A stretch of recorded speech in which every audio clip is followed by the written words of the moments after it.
Hi ಸ್ನೇಹಿತರೆ, ನಮಸ್ತೆ. Knowledge ಗುರು YouTube ಚಾನಲ್ಗೆ ನಿಮ್ಗೆಲ್ರಿಗೂ ಸ್ವಾಗತ. ಸ್ನೇಹಿತರೆ, ನಾವು ಈಗಾಗಲೇ ಪ್ರಥಮ PUC ಪ್ರಪಂಚದ ಇತಿಹಾಸಕ್ಕೆ ಸಂಬಂಧಪಟ್ಟಂತೆ ಪ್ರಶ್ನೋತ್ತರಗಳ ಒಂದು ಚರ್ಚೆಯನ್ನು ಮಾಡ್ತಾ ಇದ್ದು, ಯಾರೆಲ್ಲ GPSTR, HSTR, PSTR, PC, PSI, KSET or NET ಅಥವಾ PU ಕಾಲೇಜ್ ಲೆಕ್ಚರರ್ ಅಥವಾ ಡಿಗ್ರಿ ಕಾಲೇಜ್ ಲೆಕ್ಚರರ್ ಇದೇ ರೀತಿ ಬೇರೆ ಬೇರೆ ಸ್ಪರ್ಧಾತ್ಮಕ ಪರೀಕ್ಷೆಗಳನ್ನು ಎದುರಿಸಲಿಕ್ಕೆ ಪ್ರಿಪ್ರೇಷನ್ನ ಮಾಡ್ತಿರೋರಿಗೆ ಎಲ್ರಿಗೂ ಕೂಡ ಈ ರೀತಿ ಒಂದು ಪ್ರಶ್ನೋತ್ತರಗಳ ಸರಣಿ ವಿಡಿಯೋಗಳು ಯೂಸ್ಫುಲ್ ಆಗುತ್ತೆ ಅಂತೇಳಿ ಭಾವಿಸ್ತಾ ಈ ಒಂದು ವಿಡಿಯೋ ಒಂದು ಸರಣಿಗಳನ್ನು ಮಾಡ್ತಾ ಇದ್ದು, ಇವುಗಳನ್ನು ಕಂಪ್ಲೀಟಾಗಿ ನಿಮಗೆ ಸ್ಟಾರ್ಟಿಂಗ್ ಫಸ್ಟ್ ಲೆಸನಿಂದ ನೀವು ಎಲ್ಲ ವಿಡಿಯೋಗಳನ್ನು ವೀಕ್ಷಣೆ ಮಾಡಬೇಕಂದ್ರೆ ಪ್ಲೇ ಲಿಸ್ಟ್ನಲ್ಲಿ ಸಿಗುತ್ತೆ, ಅವುಗಳನ್ನು ವೀಕ್ಷಣೆ ಮಾಡ್ಬೋದು. ಹಾಗೆ ನಮ್ಮ ಚಾನಲ್ಗೆ ಯಾರು ಸಬ್ಸ್ಕ್ರೈಬ್ ಆಗಿಲ್ಲ, ಸಬ್ಸ್ಕ್ರೈಬ್ ಆಗಿ ಬೆಲೈಕನ್ ಪ್ರೆಸ್ ಮಾಡಿ. ಸಬ್ಸ್ಕ್ರೈಬ್ ಆಗಿರೋರಿಗೆ ಎಲ್ರಿಗೂ ಕೂಡ ತುಂಬ ತುಂಬ ಥ್ಯಾಂಕ್ ಯು ಅಂತ ಹೇಳ್ತಾ, ಹಾಗೆ ವಿಡಿಯೋ ಎಂಡ್ವರೆಗೂ ವಾಚ್ ಮಾಡಿ, ವಿಡಿಯೋಗೊಂದು ಲೈಕ್ ಕೊಡಿ, ಶೇರ್ ಮಾಡಿ, ಮತ್ತು ಕಮೆಂಟ್ಸ್ ಏನಾದರೂ ಇದ್ದರೆ ಕಮೆಂಟ್ ಸೆಕ್ಷನಲ್ಲಿ ತಿಳಿಸಿ ಅಂತ ಹೇಳ್ತಾ ಈ ಒಂದು ವಿಡಿಯೋನ ಸ್ಟಾರ್ಟ್ ಮಾಡ್ತಾ ಇದ್ದೀನಿ. ಹಾಗೆ ನಮ್ಮ ಜೊತೆ ಏನಾದರೂ ಟಚಲ್ಲಿರಬೇಕು ಅಥವಾ ಏನಾದರೂ ಇನ್ಫಾರ್ಮೇಷನ್ನು ನಾವು ಶೇರ್ ಮಾಡೋ ಅಂಥದ್ದು ನಿಮಗೆ ತಿಳಿಬೇಕಂದ್ರೆ ಡಿಸ್ಕ್ರಿಪ್ಷನ್ ಬಾಕ್ಸಲ್ಲಿ ವಾಟ್ಸಪ್ ಮತ್ತು ಟೆಲಿಗ್ರಾಮ್ ಗ್ರೂಪ್ ಲಿಂಕ್ ಇದೆ, ಯಾವುದಾದ್ರೂ ಒಂದಕ್ಕೆ ಜಾಯಿನ್ ಆಗಿ. ಸೊ ಇಷ್ಟು ಹೇಳ್ತಾ ಈ ಒಂದು ವಿಡಿಯೋನ ಸ್ಟಾರ್ಟ್ ಮಾಡೋಣ. ನಿನ್ನೆ ಒಂದು ವಿಡಿಯೋದಲ್ಲಿ ನಾವು ಮುಖ್ಯವಾಗಿ ಏನೇನ ಅಧ್ಯಾಯ 8.4 ರಷ್ಯಾ ಕ್ರಾಂತಿಗೆ ಇನ್ಕಂಪ್ಲೀಟ್ ಆಯಿತು. ಅಂದರೆ ಈಗ ಆಲ್ರೆಡಿ ಕ್ರಾಂತಿಗಳನ್ನು ಕುರಿತಾಗಿ ಡಿಸ್ಕಷನ್ ಮಾಡ್ತಾ ಇದ್ವಿ. ಈ ಒಂದು ಕ್ರಾಂತಿಯಲ್ಲಿ ಮುಖ್ಯವಾಗಿ ನಾವು ರಷ್ಯಾ ಕ್ರಾಂತಿಗೆ ಸಂಬಂಧಪಟ್ಟಂತೆ ಗಮನಿಸಿದ್ವಿ ಅಲ್ವಾ. ಈ ಒಂದು ರಷ್ಯಾ ಕ್ರಾಂತಿಗೆ ನಾವು ಅರ್ಧದಲ್ಲಿ ಎಂಡ್ ಮಾಡಿದ್ವಿ. ಕೈಗಾರಿಕಾ ಕ್ರಾಂತಿ ಆಗಿರ್ಬೋದು, ಅಮೆರಿಕ ಸ್ವತಂತ್ರ ಸಂಗ್ರಾಮ ಆಗಿರ್ಬೋದು, ಹಾಗೆ ಫ್ರಾನ್ಸ್ ಮಹಾಕ್ರಾಂತಿ, ಇವೆಲ್ಲ ಕಂಪ್ಲೀಟ್ ಆಗಿದೆ. ಕಂಪ್ಲೀಟ್ ಆಗಿರ್ತಕ್ಕಂಥ ವಿಡಿಯೋ ಸರಣಿಗಳು ನಿಮಗೆ ಪ್ಲೇ ಲಿಸ್ಟ್ನಲ್ಲಿ ಸಿಗುತ್ತೆ, ಚೆಕ್ ಮಾಡಿ. ಹಾಗೆ ಈ ಕೊನೆಗೆ ಉಳಿದಿರ್ತಕ್ಕಂಥ ರಿಮೈನಿಂಗ್ ಯಾವುದಿದೆ ಅಂತಂದರೆ ರಷ್ಯಾ ಕ್ರಾಂತಿ ಇದೆ. ಈ ಒಂದು ರಷ್ಯಾ ಕ್ರಾಂತಿಗೆ ಸಂಬಂಧಪಟ್ಟಂತೆ ಇಂಟ್ರೊಡಕ್ಷನ್ ಆಯಿತು, ಹಾಗೆ 1 ವರ್ಡ್ ಮತ್ತು 2 ವರ್ಡ್ ಕ್ವಶನ್ ಆನ್ಸರ್ಸು ಕಂಪ್ಲೀಟ್ ಆಗಿದೆ. ಈಗೇನಿದೆ ಅಂತಂದರೆ 5 ಮಾರ್ಕ್ಸ್ ಕ್ವಶನ್ ಏನಿದೆಯಲ್ಲ, ಇವುಗಳಿಗೆ ಸಂಬಂಧಪಟ್ಟಂತೆ ನಾವು ಡಿಸ್ಕಷನನ್ನು ಮಾಡ್ತಾ ಹೋಗೋಣ. ಈ 5 ಮಾರ್ಕ್ಸ್ ಏನಕ್ಕೆ ಯೂಸ್ ಆಗುತ್ತಪ್ಪ ಅಂತಂದರೆ, ಏನಾದರೂ ಅಸರ್ಷನ್ ರೀಸನ್ ಅಂತ ಕ್ವಶನಿಗೆ ಆಗಿರ್ಬೋದು, ಅಥವಾ ಮ್ಯಾಚ್ ದ ಫಾಲೋಯಿಂಗ್ ಆಗಿರ್ಬೋದು, ಅಥವಾ ಬೇರೆ ಬೇರೆ ರೀತಿ MCQs ಕ್ವಶನಿಗೂ ಕೂಡ ಯೂಸ್ಫುಲ್ ಆಗುತ್ತೆ. ಈಗಾಗಲೇ ನಿಮಗೆ ಎಲ್ರಿಗೂ ತಿಳಿದಿದೆ ಏನಂತ, PSTR, HSTR, GPSTRನ ಒಂದು ಪರೀಕ್ಷಾ ಪದ್ಧತಿಯಲ್ಲಿ ಡ್ರಾಫ್ಟ್ C&R ರೂಲಲ್ಲಿ ಏನು ಮಾಡಿದರು, ಪರೀಕ್ಷಾ ಪದ್ಧತಿಯಲ್ಲಿ ಸಂಪೂರ್ಣ ಬದಲಾವಣೆಯನ್ನು ತಂದಿದ್ರು. ಆದರೆ ಮತ್ತೆ ಏನು ಸುದ್ದಿಗಳು ತಿಳಿತಾ ಇದೆ, ಒಂದು ಮೂಲಗಳಿಂದ ಬಂದಿರತಕ್ಕಂಥ ಮಾಹಿತಿಯ ಪ್ರಕಾರ ಕಂಪ್ಲೀಟಾಗಿ ಡಿಸ್ಕ್ರಿಪ್ಟಿವ್ನ ತೆಗೆದುಹಾಕಿ ಕೇವಲ ಪೇಪರ್ 2 ಇಡುವಂಥದ್ದು. ಅಂದರೆ ಪೇಪರ್ 1 ಜನರಲ್ ಪೇಪರು, ಪೇಪರ್ 2 ಬಂದುಬಿಟ್ಟು ಅವರವರ ಒಂದು ಸಬ್ಜೆಕ್ಟ್ಗೆ ಸಂಬಂಧಪಟ್ಟಂಥ ಡಿಸ್ಕ್ರಿಪ್ಟಿವ್ನ ತೆಗೆದುಹಾಕಿ ಸಬ್ಜೆಕ್ಟ್ಗೆ ಸಂಬಂಧಪಟ್ಟಂತೆಯೂ ಕೂಡ MCQಸನ್ನೇ ಕೊಡ್ತಾರೆ ಅಂತೇಳಿ ಈಗಾಗಲೇ ಎಲ್ರಿಗೂ ತಿಳಿದಿದೆ. ಆ ಒಂದು ವಿಚಾರ ಫೈನಲ್ C&R ರೂಲಲ್ಲಿ ಬಂದರೆ ಮಾತ್ರ ಏನಾಗುತ್ತೆ, ಅದೆಲ್ಲರಿಗೂ ಕ್ಲಾರಿಫೈ ಆಗುತ್ತೆ. ಸೊ ಇವತ್ತಿನ ಒಂದು ನ್ಯೂಸ್ ಪೇಪರಲ್ಲೂ ಕೂಡ ನೀವು ಗಮನಿಸಿರ್ತೀರ, ಅದರಲ್ಲೂ ಕೂಡ ಬಂದಿದೆ ಏನಂತ, ಈಗಾಗಲೇ ಡಿಸ್ಕ್ರಿಪ್ಟಿವ್ ಮಾದರಿಯನ್ನು ತೆಗೆದುಹಾಕಿ ಏನು ವಿವರಣಾತ್ಮಕ ಮಾದರಿ ಕಂಪ್ಲೀಟಾಗಿ ತೆಗೆದು ಅದರ ಬದಲಾಗಿ MCQs ಮಾದರಿಯಲ್ಲಿ ಪ್ರಶ್ನೆ ಪತ್ರಿಕೆಗಳು ಬರುತ್ತೆ, ಅದಕ್ಕೆಲ್ಲ ಸಿದ್ಧತೆಗಳನ್ನು ಮಾಡ್ತಾ ಇದ್ದಾರೆ ಅಂತ. ದಯವಿಟ್ಟು ನಾವೇನು ಇವತ್ತು ಬರುತ್ತೆ ನಾಳೆ ಬರುತ್ತೆ ಅಂತ ಏನು ಹೇಳಿರ್ತೀವಿ ಅದಕ್ಕೆ ನೀವು ಸ್ಟಿಕನ್ ಆಗಬೇಡಿ, ಅಂದರೆ ಬೈಕೊಳ್ಬೇಡಿ. ಇಷ್ಟೇ ವಿಡಿಯೋ ಇನ್ನೇನು ಹೇಳ್ತಾರೆ ಅಂತ ಅಂದ್ಕೊಂಡು ಯಾವುದನ್ನು ನಾವು ನೆಗ್ಲೆಕ್ಟ್ ಮಾಡ್ತೀವೋ ಅಲ್ಲಿಂದನೇ ಆರಂಭ ಆಗುತ್ತೆ ನಮ್ಮ ಒಂದು ಏನು ನಮ್ಮ ಅಚೀವ್ಮೆಂಟು. ನಾವು ನೆಗ್ಲೆಕ್ಟ್ ಮಾಡಿದ್ರ ಮೇಲೇ ನಿಂತಿರುತ್ತೆ. ಹಾಗಾಗಿ ಯಾವುದೇ ವಿಷಯನ ನೆಗ್ಲೆಕ್ಟ್ ಮಾಡೋಕ್ಕೆ ಹೋಗ್ಬಿಟ್ರಿ. ಏಕೆಂದರೆ ನಾವೇ ಒಬ್ಬರು ಮಾತು ಕೇಳಲ್ಲ ಅಂದರೆ ಸರ್ಕಾರ ನಮ್ಮ ಮಾತು ಕೇಳಲ್ಲ. ಹಾಗಾಗಿ ಅಲ್ಲಿ ಏನು ಸರ್ಕಾರದ ಹಂತಲ್ಲಿ ಏನೇನು ಕೆಲಸಗಳೆಲ್ಲ ಆಗಬೇಕು ಆಗ್ತಾ ಇರುತ್ತೆ, ಅವುಗಳನ್ನು ನಾವು ವೀಕ್ಷಣೆ ಮಾಡ್ತಾ ಇದ್ದೀವಿ ಅಲ್ವಾ. ಈಗಾಗಲೇ ಸಚಿವ ಸಂಪುಟದ ಒಂದು ರಚನೆ ನಡೀತಿದೆ. ಈ ಒಂದು ಪುನರ್ರಚನೆಯಲ್ಲಿ ಅವರವರ ಒಂದು ಸಚಿವರುಗಳಿಗೆ ಅವರವರ ಒಂದು ಖಾತೆಗಳನ್ನು ಹಂಚಿಕೆ ಮಾಡ್ತಾ ಇರುವಂಥದ್ದು ಎಲ್ರಿಗೂ ಗೊತ್ತಿದೆ. ಸೊ ಈ ಒಂದು ರೀಸನಿಂದ ನೋಟಿಫಿಕೇಶನ್ ಆಗಲಿ ಫೈನಲ್ C&R ಆಗಲಿ ಡಿಲೇ ಆಗಿರ್ಬೋದು.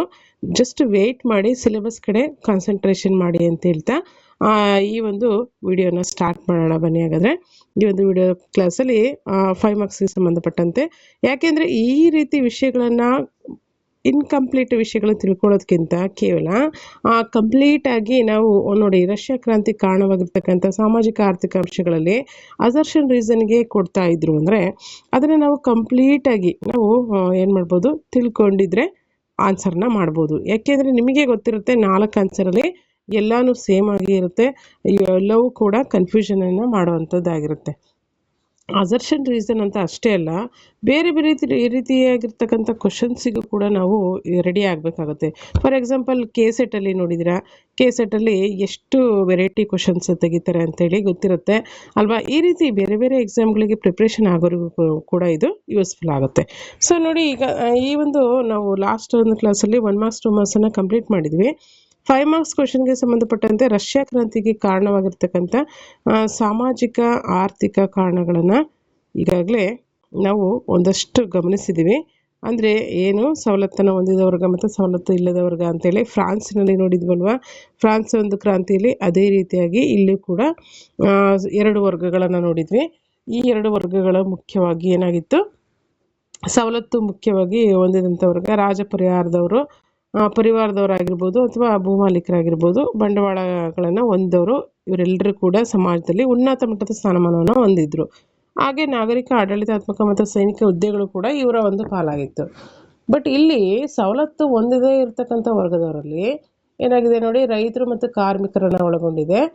ಇವರು ಸಂಖ್ಯೆಯಲ್ಲೂ ಕೂಡ ಜನಸಂಖ್ಯೆಯಲ್ಲೂ ಕೂಡ ಹೆಚ್ಚಾಗಿದ್ದಾರೆ, ಆದರೆ ಎಲ್ಲ ಸವಲತ್ತುಗಳಿಂದ ವಂಚಿತರಾಗಿದ್ದಾರೆ. ಈ ಒಂದು ಆಕ್ರೋಶನ ಏನಾಯಿತು, ರಷ್ಯಾದ ಕ್ರಾಂತಿಗೆ ಕಾರಣ ಆಗಿದೆ ಅಂತ ನಾವು ಹೇಳ್ಬೋದು. ನೆಕ್ಸ್ಟ್ ಆರ್ಥಿಕ ಕಾರಣಗಳನ್ನು ನಾವು ಗಮನಿಸಿದರೆ, ರಷ್ಯಾ ದೇಶ ಮುಖ್ಯವಾಗಿ ಕೃಷಿ ಪ್ರಧಾನವಾಗಿರ್ತಕ್ಕಂಥ ದೇಶವಾಗಿದ್ದು, ಕೈಗಾರಿಕಾ ಕ್ರಾಂತಿಯು ಏನಾಯಿತು, ಭಾರಿ ಪ್ರಮಾಣದಲ್ಲಿ ಕಾರ್ಮಿಕ ವರ್ಗವನ್ನು ಸೃಷ್ಟಿ ಮಾಡ್ತದೆ. ಈ ಒಂದು ಕಾರ್ಮಿಕರು ಕಡಿಮೆ ಸಂಬಳಕ್ಕೆ ಮತ್ತು ಹೆಚ್ಚು ಅವಧಿಗೆ ಏನು ಮಾಡ್ತಾರೆ, ಕೆಲಸ ಮಾಡಬೇಕಾಗಿರುತ್ತೆ. ಹಾಗೆ ಇದಷ್ಟೇ ಅಲ್ಲ, ಅಪಾಯಕಾರಿಯಾಗಿರ್ತಕ್ಕಂಥ ಮತ್ತು ಅನಾರೋಗ್ಯಕರವಾಗಿರ್ತಕ್ಕಂಥ ವಾತಾವರಣದಲ್ಲಿ ಅವರು ಕೆಲಸಗಳನ್ನು ಮಾಡಬೇಕಾಗಿರುತ್ತೆ.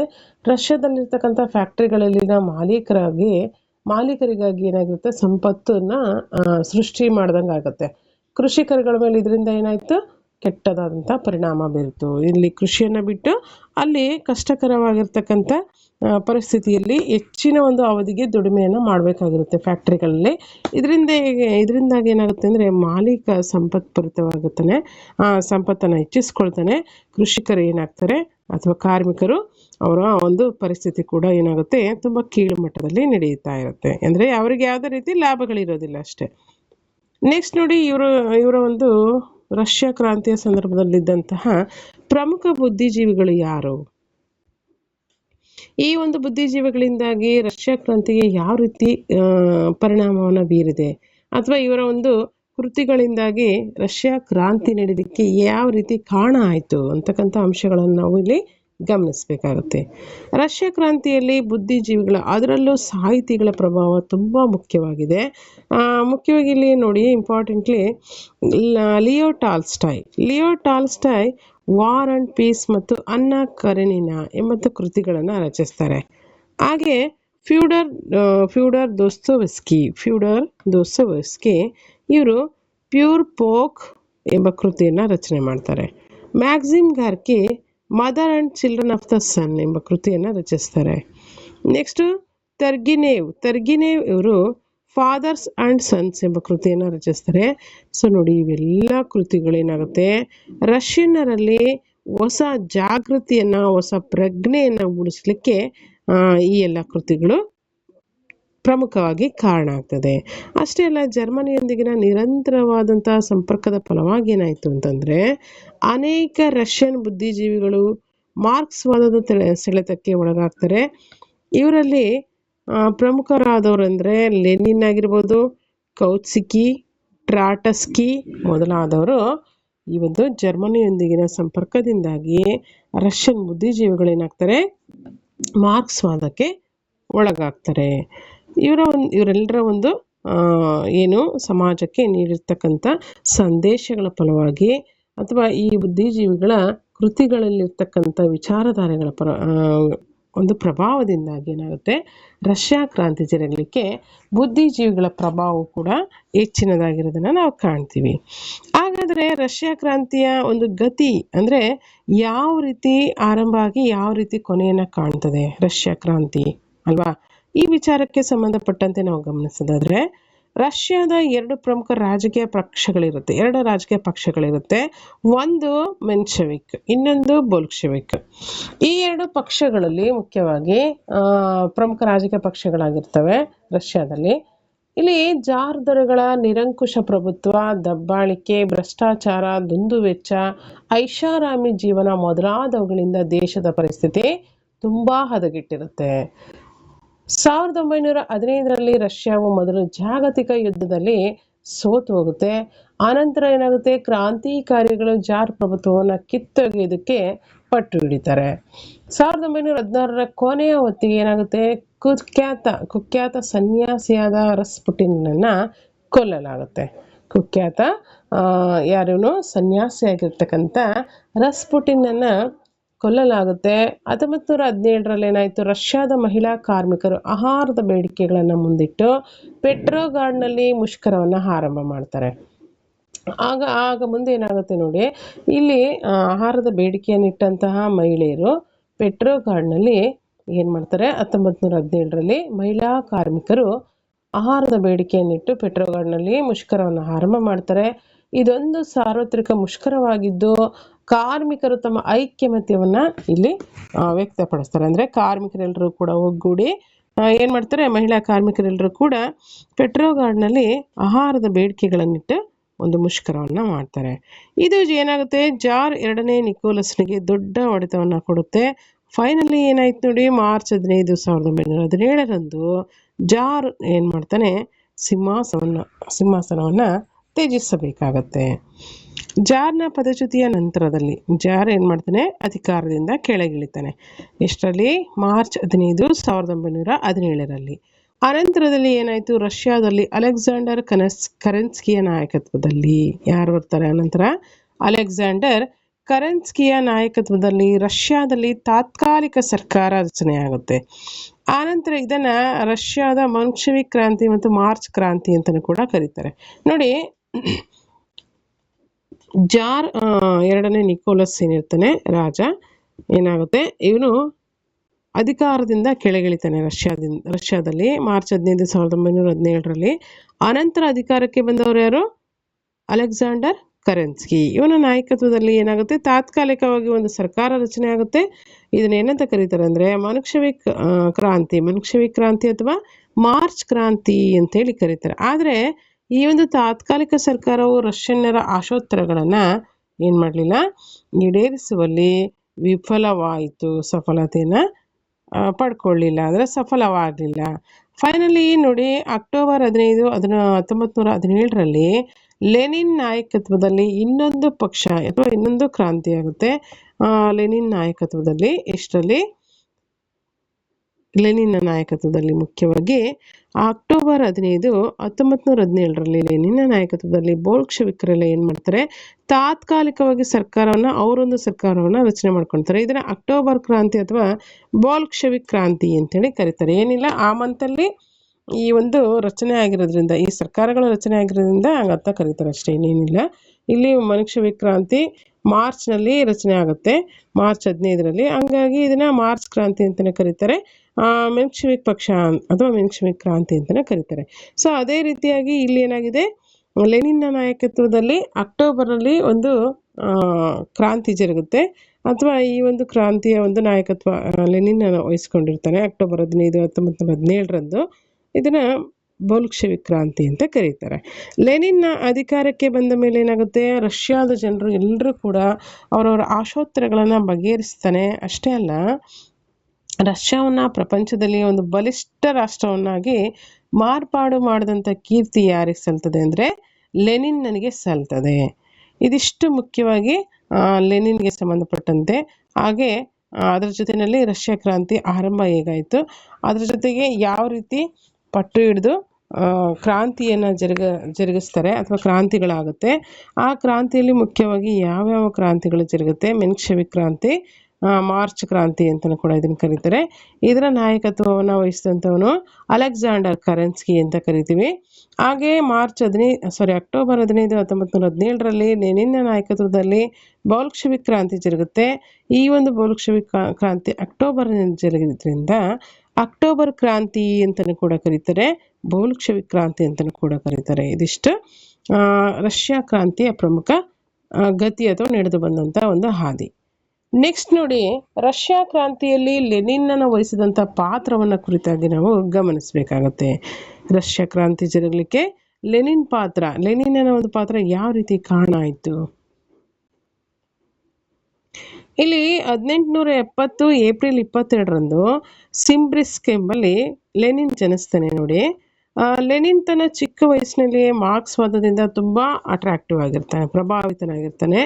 ಹಾಗೆ ಕ್ರಾಂತಿಕಾರಿನೂ ಕೂಡ ಆಗಿರ್ತಾನೆ. ಯಾರಿಂದ? ಲೆನಿನ್ ತನ್ನ ಚಿಕ್ಕ ವಯಸ್ಸಿನಲ್ಲಿಯೇ ಮಾರ್ಕ್ಸ್ವಾದದಿಂದ ಪ್ರಭಾವಿತನಾಗಿ ಕ್ರಾಂತಿಕಾರಿನೂ ಕೂಡ ಆಗ್ತಾನೆ. 1900ರಲ್ಲಿ ಜಿನಿವಾದಲ್ಲಿ ಪ್ಲೆಖನೋವ್ನೊಂದಿಗೆ ಸೇರಿ ಎಕ್ಸ್ಟ್ರಾ ಎಂಬ ಕ್ರಾಂತಿಕಾರಿ ಪತ್ರಿಕೆಯನ್ನು ಈತ ಹೊರತರ್ತಾನೆ. ಎಕ್ಸ್ಟ್ರಾ ಎಂಬ ಕ್ರಾಂತಿಕಾರಿ ಪತ್ರಿಕೆಯನ್ನು ಹೊರತಂದಂಥ ಕೀರ್ತಿ ಯಾರೇ ಸಲ್ಲುತ್ತೆ? ಲೆನಿನ್ನನಿಗೆ ಸಲ್ತದೆ. ಎಕ್ಸ್ಟ್ರಾ ಎಂಬ ಒಂದು ಕ್ರಾಂತಿಕಾರಿ ಪತ್ರಿಕೆಯನ್ನು ಹೊರತಂದು ಪ್ಲೇಖನೋವ್ನೊಂದಿಗೆ ಸೇರಿ 1903ರಲ್ಲಿ ತೀವ್ರಗಾಮಿ ಕ್ರಾಂತಿಕಾರಿ ಬಣವಾದಂತಹ ಬೋಲ್ಶೆವಿಕ್ ಪಕ್ಷದ ನಾಯಕನಾದ 1905ರಲ್ಲಿ ಕ್ರಾಂತಿಯಲ್ಲಿ ಭಾಗವಹಿಸಿ ಬೆಂಬಲಿಸಿದನು. ಇದಕ್ಕೆ ಬೆಂಬಲವನ್ನು ಕೂಡ ಆತ ನೀಡ್ತಾನೆ. ನೆಕ್ಸ್ಟ್ ನೋಡಿ, ಅಕ್ಟೋಬರ್ 25, 1917ರಲ್ಲಿ ಕರೆನ್ಸ್ಕಿ ನೇತೃತ್ವದಲ್ಲಿ ತಾತ್ಕಾಲಿಕ ಸರ್ಕಾರ ರಚನೆ ಆಗುತ್ತೆ. ಅದನ್ನು ಪದಚ್ಯುತಗೊಳಿಸಿ ಬೋಲ್ಶೆವಿಕ್ ಕ್ರಾಂತಿ ಸರ್ಕಾರವನ್ನು ಈತ ಜಾರಿ ತರ್ತಾನೆ. ಈ ಒಂದು ಬ್ರೆಸ್ಟ್ ಲಿಟೋವ್ಸ್ಕ್ ಎಂಬಂಥ ಒಂದು ಒಪ್ಪಂದ ಆಗುತ್ತೆ. ಇಲ್ಲಿ ಯಾವಾಗ? ಮೊದಲನೇ ಮಹಾಯುದ್ಧದಿಂದ ಹಿಂದೆ ಸರಿದು ದೇಶದ ಅಭಿವೃದ್ಧಿಯ ಕಡೆ ತಮ್ಮ ಗಮನವನ್ನು ಕೇಂದ್ರೀಕರಿಸುವ ಸಲುವಾಗಿ ಬ್ರೆಸ್ಟ್ ಲಿಟೋವ್ಸ್ಕ್ ಎಂಬಂಥ ಒಂದು ಒಪ್ಪಂದವನ್ನು ಮಾಡಿಕೊಳ್ಳಲಾಗುತ್ತೆ. 1918ರಲ್ಲಿ ಹೊಸ ಸಂವಿಧಾನವನ್ನು ಅಳವಡಿಸಿಕೊಂಡು 1921ರಲ್ಲಿ ಹೊಸ ಆರ್ಥಿಕ ನೀತಿಯನ್ನು ಏನು ಮಾಡ್ತಾರೆ? ಜಾರಿಗೊಳಿಸ್ತಾರೆ. ಇಲ್ಲಿ ಹೊಸ ಆರ್ಥಿಕ ನೀತಿಯನ್ನು ರಷ್ಯಾದಲ್ಲಿ ಜಾರಿಗೊಳಿಸಿದ ನಂತರದಲ್ಲಿ ಒಂದಷ್ಟು ಪರಿಣಾಮಗಳು, ಒಂದಷ್ಟು ಆರ್ಥಿಕತೆಯ ಮೇಲೆ ಪ್ರಭಾವಗಳನ್ನು ಕೂಡ ಇದು ಬೀರ್ತದೆ. ಆರ್ಥಿಕ ನೀತಿಯಿಂದಾಗಿ ಏನಾಗುತ್ತೆ? 1918ರಲ್ಲಿ ಹೊಸ ಸಂವಿಧಾನದ ಜೊತೆಗೆ 1921ರಲ್ಲಿ ಹೊಸ ಆರ್ಥಿಕ ನೀತಿಯನ್ನು ಕೂಡ ಈತ ಜಾರಿಗೊಳಿಸಿದ. ಲೆನಿನ್ನ ಒಂದು ನೇತೃತ್ವದಲ್ಲಿ ರಷ್ಯಾವು Union of Soviet Socialist Republic ಅಂತೇಳಿ ಈ ಒಂದು ದೇಶವಾಗಿ ರೂಪುಗೊಳ್ಳುತ್ತೆ ಅಲ್ವಾ? Union of Soviet Socialist Republic, USSR ಅಂತೇಳಿ ಕರಿತೀವಿ. USSR ಅಂತೇಳಿ ಕರಿತೀವಿ. Union of Soviet Socialist Republic ಎಂದು ಏನಾಗುತ್ತೆ? ರಷ್ಯಾ ಕರೆಸ್ಕೊಳ್ತದೆ. ಯಾರ ನಾಯಕತ್ವದಲ್ಲಿ? ಲೆನಿನ್ನ ನಾಯಕತ್ವದಲ್ಲಿ. ನೆಕ್ಸ್ಟ್ ನೋಡಿ, ಇವನ ಒಂದು ಕಾಲದಲ್ಲಿ ಆಗಿರ್ತಕ್ಕಂಥ ಅತಿ ದೊಡ್ಡ ಬದಲಾವಣೆಗಳನ್ನು ನೋಡೋಣ. ಆರೋಗ್ಯದ ಸಮಸ್ಯೆ ನಿರುದ್ಯೋಗದ ಸಮಸ್ಯೆ ಆಗಿರ್ಬೋದು, ಆಹಾರದ ಸಮಸ್ಯೆ ಆಗಿರ್ಬೋದು, ಹಾಗೆ ಕುಂಠಿತಗೊಂಡಿರ್ತಕ್ಕಂಥ ಕೈಗಾರಿಕಾ ಬೆಳವಣಿಗೆಗಳನ್ನು ಕುರಿತಾಗಿ ಈತ ಏನು ಮಾಡ್ತಾನೆ? ಯಶಸ್ವಿಯಾಗಿರ್ತಕ್ಕಂಥ ಪರಿಹಾರಗಳನ್ನು ಒದಗಿಸ್ಕೊಡ್ತಾನೆ. ವ್ಯಾಪಾರ, ವಾಣಿಜ್ಯ, ಸಂವಹನ ಮಾಧ್ಯಮ, ಕೈಗಾರಿಕೆಗಳು, ಬ್ಯಾಂಕ್ಗಳು ಮುಂತಾದವುಗಳನ್ನು ಕೂಡ ಈತ ರಾಷ್ಟ್ರೀಕರಣಗೊಳಿಸ್ತಾನೆ. ಲೆನಿನ್ ತನ್ನ ಕೆಂಪು ಸೇನೆ ಮತ್ತು ಚೇಕಾ ಎಂಬ ರಹಸ್ಯ ಪೊಲೀಸ್ ಪಡೆಯ ಮುಖಾಂತರ ಏನು ಮಾಡ್ತಾನೆ?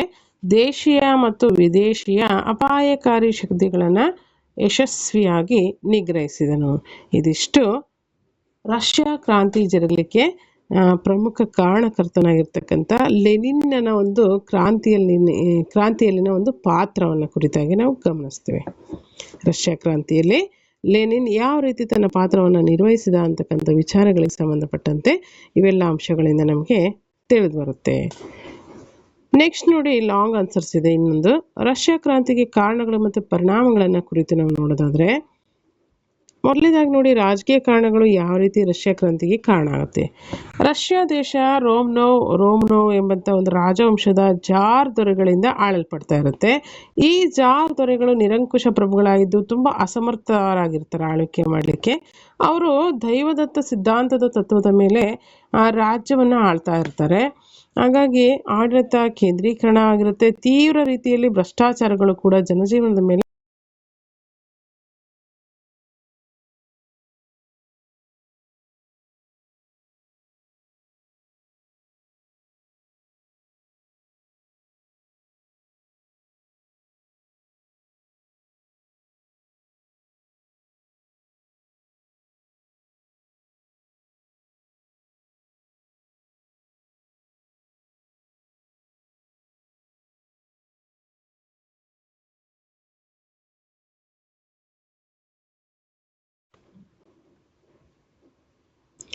ಹೀಗೆ ಇವರೆಲ್ಲರ ಒಂದು ಪ್ರಮುಖವಾಗಿ ಇವರೆಲ್ಲರ ಒಂದು ಕಾರಣದಿಂದಾಗಿ ಏನಾಗುತ್ತೆ, ರಷ್ಯಾದಲ್ಲಿ ಕ್ರಾಂತಿ ಜರುಗುತ್ತೆ. ಅಂದರೆ ರಷ್ಯಾ ಕ್ರಾಂತಿ ಮುಖ್ಯವಾಗಿ ಜಾರ್ ದೊರೆಗಳ ಒಂದು ನಿರಂಕುಶ ಪ್ರಭುತ್ವ, ಅವರ ಭ್ರಷ್ಟಾಚಾರ, ಅವರ ಐಷಾರಾಮಿ ಜೀವನ, ಹಾಗೆ ಎರಡನೇ ನಿಕೋಲಸ್ನ ರಾಣಿ ಅಲೆಕ್ಸಾಂಡ್ರಾ ಹಾಗೂ ಕುಖ್ಯಾತ ಸನ್ಯಾಸಿಯಾಗಿರ್ತಕ್ಕಂತಹ ಯಾರು ಸನ್ಯಾಸಿ ರಾಸ್ಪುಟಿನ್ ಅಂತಹ ಜನರ ಹಸ್ತಕ್ಷೇಪ ಆಡಳಿತದಲ್ಲಿ ಹಲವಾರು ತೊಂದರೆಗಳಿಗೆ ಈಡಾಗುವಂತೆ ಮಾಡ್ತದೆ.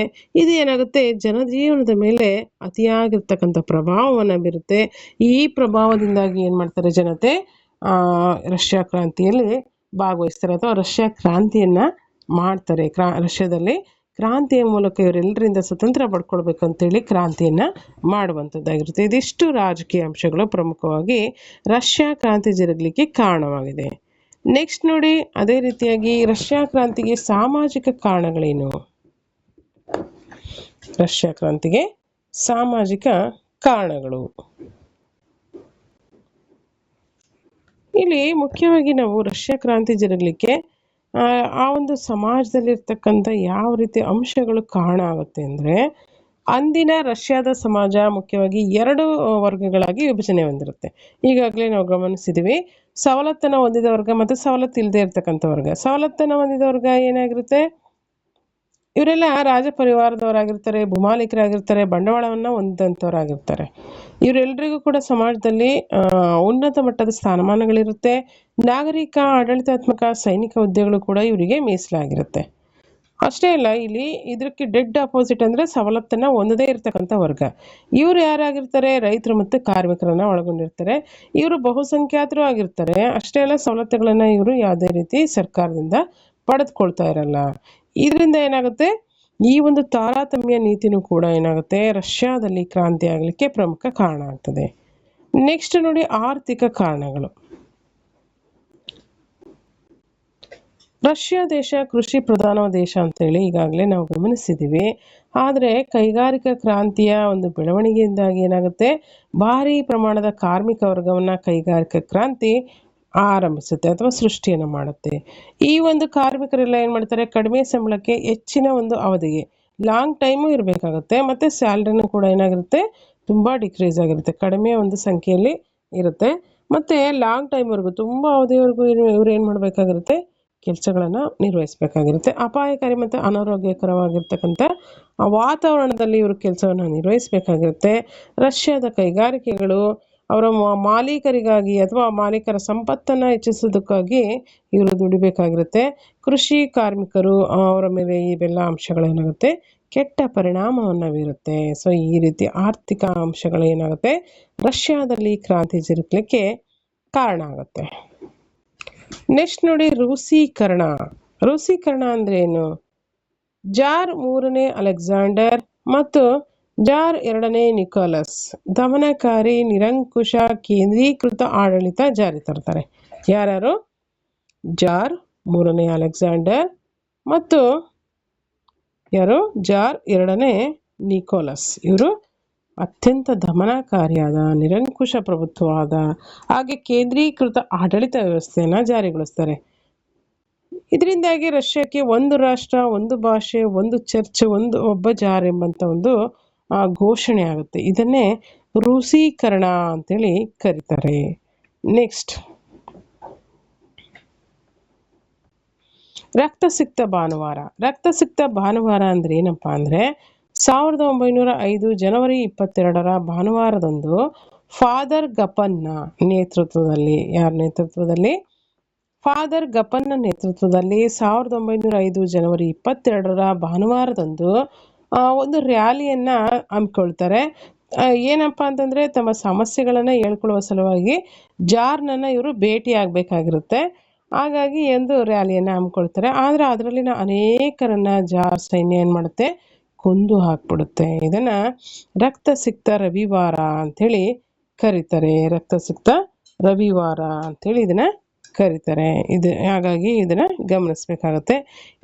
ಇದು ರಷ್ಯನ್ರಲ್ಲಿ ಏನು ಮಾಡುತ್ತೆ, ಜಾರ್ನ ವಿರುದ್ಧ ತೀವ್ರವಾಗಿರ್ತಕ್ಕಂಥ ಅಸಮಾಧಾನಕ್ಕೆ ಕಾರಣ ಆಗ್ತದೆ. ಇದು ರಕ್ತಸಿಕ್ತ ಭಾನುವಾರಕ್ಕೆ ಸಂಬಂಧಪಟ್ಟಂತೆ ಮಾಹಿತಿ ಆಯಿತು. ನೆಕ್ಸ್ಟ್ ನೋಡಿ, ಸೈನಿಕ ಕಾರಣಗಳು. ಸೈನಿಕ ಕಾರಣಗಳು ಯಾವ ರೀತಿಯಾಗಿ ರಷ್ಯಾದ ಕ್ರಾಂತಿಗೆ ಕಾರಣ ಆಯಿತು. 1905ರಲ್ಲಿ ಚಿಕ್ಕ ರಾಷ್ಟ್ರವಾದಂತಹ ಜಪಾನಿನ ವಿರುದ್ಧ ರಷ್ಯಾ ಯುದ್ಧದಲ್ಲಿ ಸೋಲುತ್ತೆ. ಇದು ರಷ್ಯನ್ರಲ್ಲಿ ಮತ್ತಷ್ಟು ಅಸಮಾಧಾನಕ್ಕೆ ಕಾರಣವಾಗುತ್ತೆ. ಮೊದಲನೇ ಮಹಾಯುದ್ಧದಲ್ಲಿ ಮಿತ್ರಪಡೆಗಳ ಪರವಾಗಿ ಯುದ್ಧದಲ್ಲಿ ಭಾಗವಹಿಸಿದ ರಷ್ಯಾವು ಯುದ್ಧದ ಮಧ್ಯದಲ್ಲಿ ಜರ್ಮನಿಯಿಂದ ಸೋತು ಅವಮಾನಕ್ಕೆ ಒಳಗಾಗುತ್ತೆ. ಸೊ ಇದರಿಂದಾಗಿ ಏನಾಯಿತು ಪರಿಣಾಮ, ಜಾರ್ ದೊರೆಗಳ ನಿರಂಕುಶ ಅಧಿಕಾರ ಕೊನೆಗೊಳ್ಳುತ್ತದೆ. ಸಮಾಜವಾದಿ ಆದರ್ಶಗಳ ಆಧಾರದ ಮೇಲೆ ಸಂವಿಧಾನಾತ್ಮಕ ರಚನಾ ಗಣರಾಜ್ಯ ರಷ್ಯಾದಲ್ಲಿ ಸ್ಥಾಪನೆ ಆಗುತ್ತೆ. ಹಾಗೆಯೇ ರಷ್ಯಾವು Union of Soviet Socialist Republic ಆಗಿ USSR ಆಗಿ ಏನಾಗುತ್ತೆ, ಉಗಮ ಆಗುತ್ತೆ. 1921ರಲ್ಲಿ ಜಾರಿಗೆ ಬಂದ ಹೊಸ ಆರ್ಥಿಕ ನೀತಿಯಿಂದಾಗಿ ಕಾರ್ಮಿಕರು ಮತ್ತು ರೈತರು ಏನು ಮಾಡ್ತಾರೆ, ಒಂದಷ್ಟು ಅವರ ಸ್ಥಿತಿಗತಿಯಲ್ಲಿ ಬದಲಾವಣೆಯನ್ನು ಕಂಡುಕೊಳ್ತಾರೆ. ಹೊಸ ಕಮ್ಯುನಿಸ್ಟ್ ಸರ್ಕಾರದ ನೇತೃತ್ವದಲ್ಲಿ ರಷ್ಯಾ ಮಹತ್ತರವಾದಂಥ ಒಂದು ಪ್ರಗತಿಯನ್ನು ಸಾಧಿಸುತ್ತೆ. ಹಾಗೆ 5th ಒಂದು ಪಾಯಿಂಟ್ ನೋಡಿ, ಏಷ್ಯಾ, ಆಫ್ರಿಕಾ, ಪೂರ್ವ ಯುರೋಪ್ ಮೊದಲಾದಂತಹ ಲ್ಯಾಟಿನ್ ಅಮೆರಿಕಾ ಸೇರಿದಂತೆ ಹಲವಾರು ರಾಷ್ಟ್ರಗಳಲ್ಲಿ ಕಮ್ಯುನಿಸ್ಟ್ ಸಿದ್ಧಾಂತಗಳು ಕೂಡ ಹರಡ್ತವೆ. ಲೆನಿನ್ನ ಹೊಸ ಆರ್ಥಿಕ ನೀತಿಯಿಂದಾಗಿ ದೇಶ ಮುಖ್ಯವಾಗಿ ಅಭಿವೃದ್ಧಿಯನ್ನು ಹೊಂದುತ್ತೆ. ಇದಿಷ್ಟು ರಷ್ಯಾ ಕ್ರಾಂತಿಗೆ ಕಾರಣಗಳು ಮತ್ತು ಅದರಿಂದಾಗಿರ್ತಕ್ಕಂಥ ಕ್ರಾಂತಿಯಿಂದಾಗಿರ್ತಕ್ಕಂಥ ಪರಿಣಾಮಗಳನ್ನು ನಾವು ನೋಡಿದ್ವಿ. ರಾಜಕೀಯ, ಆರ್ಥಿಕ, ಹಾಗೆ ಈ ಒಂದು ಸೈನಿಕ ಮತ್ತು ರಕ್ತಸಿಕ್ತ ರವಿವಾರ, ಇಷ್ಟು ಅಂಶಗಳು ಮುಖ್ಯವಾಗಿ. ಅದರ ಜೊತೆ ನೋಡಿ ರೂಸೀಕರಣ ಒಂದಿದೆ. ರೂಸೀಕರಣ, ಆರ್ಥಿಕ ನೀತಿ ಇವೆಲ್ಲವೂ ಕೂಡ ರಷ್ಯಾ ಕ್ರಾಂತಿ ಜರುಗಲಿಕ್ಕೆ ಪ್ರಮುಖ ಕಾರಣಕರ್ತವಾಗಿರ್ತಕ್ಕಂಥ ಅಂಶಗಳು. ಹಾಗೆ ರಷ್ಯಾ ಕ್ರಾಂತಿಯಿಂದ ಅಂತ ಪರಿಣಾಮಗಳೇನು ಅಂತ ನಾವು ಇಲ್ಲಿವರೆಗೂ ಗಮನಿಸಿದ್ವಿ. ನೆಕ್ಸ್ಟ್ ಇದಿಷ್ಟು ಅಂಶಗಳು ಪ್ರಪಂಚದಲ್ಲಿ ನಡೆದಿರ್ತಕ್ಕಂಥ ಕ್ರಾಂತಿಗಳ ಸಲುವಾಗಿ ನಾವು ಗಮನಿಸಿದ್ವಿ. ಯಾವ್ಯಾವ ಕ್ರಾಂತಿಗಳು? ಮುಖ್ಯವಾಗಿ ಕೈಗಾರಿಕಾ ಕ್ರಾಂತಿ, ಅಮೆರಿಕ ಸ್ವತಂತ್ರ ಸಂಗ್ರಾಮ, ಹಾಗೆ ಫ್ರಾನ್ಸಿನ ಮಹಾಕ್ರಾಂತಿ ಮತ್ತು ರಷ್ಯಾ ಕ್ರಾಂತಿ. ಇದಿಷ್ಟು ಅಂಶಗಳನ್ನು ನಾವು ಕ್ರಾಂತಿಗಳಿಗೆ ಸಂಬಂಧಪಟ್ಟಂತೆ ಗಮನಿಸಿದ್ದಾಯಿತು. ನೆಕ್ಸ್ಟ್ ನೋಡಿ, ನೆಕ್ಸ್ಟ್ ಒಂದು ಲೆಸನಲ್ಲಿ ಮುಖ್ಯವಾಗಿ ಏನಿದೆ ಅಂತಂದರೆ ಅಧ್ಯಾಯ 9. ಇದನ್ನು ಒಂದು ಸ್ವಲ್ಪ ಸ್ಟಾರ್ಟ್ ಮಾಡ್ತೀನಿ, ರಿಮೈನಿಂಗ್ ಇರ್ತಕ್ಕಂಥದ್ದನ್ನು ನೆಕ್ಸ್ಟ್ ಒಂದು ಕ್ಲಾಸಲ್ಲಿ ನೋಡೋಣ. ಅಧ್ಯಾಯ 9 ನೆಪೋಲಿಯನ್ ಬೋನಾಪಾರ್ಟೆ ಮತ್ತು ರಾಷ್ಟ್ರೀಯತೆಯ ಉದಯ. ಒಂದಷ್ಟು ಇಂಟ್ರೊಡಕ್ಷನ್ ನೋಡೋಣ. ಮೊದಲನೇದಾಗಿ, ರಾಷ್ಟ್ರೀಯತೆ ಅಂದರೆ ತಮ್ಮ ರಾಷ್ಟ್ರದ ಬಗ್ಗೆ ಜನರ ಒಂದು ನಿಷ್ಠೆ ಮತ್ತು ಭಕ್ತಿ ಏನಿದೆ ಅನ್ನೋದನ್ನು ನಾವು ರಾಷ್ಟ್ರೀಯತೆ ಅಂತ ಕರಿತೀವಿ. ತಮ್ಮ ಸಂಸ್ಕೃತಿ, ಭಾಷೆ, ರಾಷ್ಟ್ರದ ಬಗ್ಗೆ ಜನರ ಉತ್ಕಟವಾಗಿರ್ತಕ್ಕಂಥ ಪ್ರೀತಿ ಅಂತಲೂ ಕೂಡ ನಾವು ಹೇಳ್ಬೋದು. ಈ ಒಂದು ಲೆಸನಲ್ಲಿ ಮುಖ್ಯವಾಗಿ ನಾವು ನೆಪೋಲಿಯನ್ನ ಯುದ್ಧಗಳು, ಯುದ್ಧ ನೀತಿಗಳು, ಆಡಳಿತ, ಹಾಗೆ ನೆಪೋಲಿಯನ್ನ ಒಂದು ಆಡಳಿತ, ಫ್ರಾನ್ಸ್ ಮತ್ತು ಯುರೋಪ್ನಲ್ಲಿ ಹೇಗೆ ರಾಷ್ಟ್ರೀಯತೆ ಉದಯ ಆಯಿತು, ಅದಕ್ಕೆ ಕಾರಣಗಳೇನು ಅಂತಕ್ಕಂಥ ಅಂಶಗಳಿಗೆ ಸಂಬಂಧಪಟ್ಟಂತೆ ನೋಡ್ತೀವಿ. ಅದೇ ರೀತಿಯಾಗಿ ಕೊನೆಯಲ್ಲಿ ನಾವು ಮತ್ತೆ ನೋಡ್ತೀವಿ, ಇಟಲಿ ಏಕೀಕರಣ ಮತ್ತು ಜರ್ಮನಿ ಏಕೀಕರಣಕ್ಕೆ ಈ ಅಂಶಗಳೆಲ್ಲ ಯಾವ ರೀತಿ ಕಾರಣ ಆಗ್ತದೆ ಅನ್ನೋದನ್ನ ನೆಕ್ಸ್ಟ್ ಅಲ್ಲಿ ನೋಡ್ತೀವಿ. ಅದಕ್ಕೂ ಬಿಫೋರು ನೆಪೋಲಿಯನ್ ಬೋನಾಪಾರ್ಟಿಯನ್ನು ಕುರಿತಾಗಿ ನಾವು ಒಂದಷ್ಟು ಅಂಶಗಳನ್ನು ಕಲೆ ಹಾಕಬೇಕಾಗ್ತದೆ. ನೋಡಿ, ನೆಪೋಲಿಯನ್ ಬೋನಾಪಾರ್ಟಿ ಫ್ರೆಂಚ್ ಕ್ರಾಂತಿಯು ವಿಶ್ವದಲ್ಲಿ ಒಂದು ಮಹಾನ್ ನಾಯಕನಾಗಿ ನೆಪೋಲಿಯನ್ ಬೋನಾಪಾರ್ಟಿ ಹೊರಹೊಮ್ತಾನೆ. ಅಂದರೆ ಫ್ರೆಂಚ್ ಕ್ರಾಂತಿಯ ಇಡೀ ವಿಶ್ವದಲ್ಲಿ ಈತ ಒಬ್ಬ ಮಹಾನ್ ನಾಯಕನಾಗಿ ಫ್ರೆಂಚ್ ಕ್ರಾಂತಿಯಿಂದಾಗಿ ಈತ ಹೊರಹೊಮ್ತಾನೆ ಅಂತ ನಾವೀಗಾಗಲೇ ಫ್ರಾನ್ಸಿನ ಮಹಾಕ್ರಾಂತಿಯಲ್ಲಿ ಗಮನಿಸಿದ್ವಿ ಅಲ್ವಾ. ಹಾಗೆ ಶ್ರೇಷ್ಠ ದಂಡನಾಯಕ ಮತ್ತು ಆಡಳಿತಗಾರ ಕೂಡ ಈತ ಆಗಿರ್ತಾನೆ. ಅಷ್ಟೇ ಅಲ್ಲ, ಸುಮಾರು 15 ವರ್ಷಗಳಿಗಿಂತಲೂ ಹೆಚ್ಚು ಕಾಲ ಈತ ಯುರೋಪ್ ಖಂಡದ ಅತ್ಯಂತ ಮಹತ್ವದ ವ್ಯಕ್ತಿಯಾಗಿ ಹೊರಹೊಮ್ತಾನೆ. ಅವನೇ ನೆಪೋಲಿಯನ್ ಬೋನಾಪಾರ್ಟಿ. ಇವನು ಮುಖ್ಯವಾಗಿ 1799ರಲ್ಲಿ 99ರಿಂದ ಎಷ್ಟಿಂದ 1799ರಿಂದ 1815ರವರೆಗೆ ಅದು ಕಾಲಾವಧಿ, ಒಂದು ಆಡಳಿತದ ಕಾಲಾವಧಿ. ಈ ಒಂದು ಯುಗವನ್ನ ನೆಪೋಲಿಯನ್ನನ ಯುಗ ಅಂತೇಳಿ ಕರಿತೀವಿ. ನೆಪೋಲಿಯನ್ನನ ಯುಗ ಅಂತೇಳಿ ಕರಿತೀವಿ.